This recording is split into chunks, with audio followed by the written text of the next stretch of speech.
guys, so now we're going to be looking at open guard. Open guard is inherently different from closed guard and half guard because your feet are on the outside of your opponents. You don't have your feet locked off against any part of their body. So it's important to start establishing points of contact as soon as you can.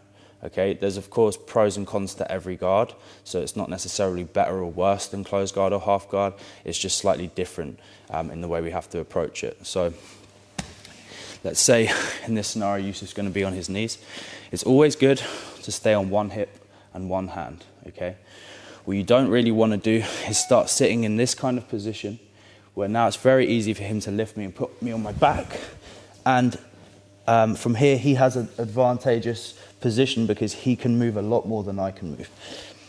When I'm in butterfly guard or open guard, I'm on one hip and one hand because now I have a post behind me, so it's hard for him to put me on my back, but also I'm able to be more mobile than I would be if I was just on my back. Okay, so first fundamental sweep we're going to learn is butterfly sweep. What I'm going to do is I'm going to start gaining a collar tie and start moving towards the side of the collar tie. From here, I'm going to start bringing my elbow into his armpit, and then after I've led with my elbow, I'm going to sweep this arm through and grab deep on his back. Okay, the closer I am to my underhook, the deeper my underhook will be. If I'm far away from him, for example, my chest is far away, or if I'm moving away from the side of the underhook, my underhook becomes very weak. So it's very important to move close to the underhook so I can get as deep as possible. Okay, now I'm going to be sweeping Yusuf in this direction, so it's very important that I don't allow him to base in this direction.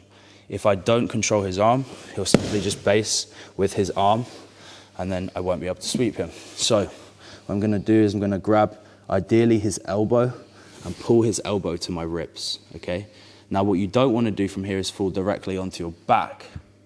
Okay, because that's not the direction we're trying to sweep. We're trying to sweep in this direction. I'm going to fall onto my left hip and elevate with my right leg, bringing my head to the floor and following him through. Okay, most of the time from this position we'll land in a very dominant mount position. Okay, so one more time. I'm scooting towards the side and I'm controlling with a collar tie. From this position I'm leading with my elbow, and then I swim my arm all the way through, so I'm shoulder deep. Okay, I look where I'm going and I control his elbow so he can't post. I fall to my left hip, elevate, and finish in mount.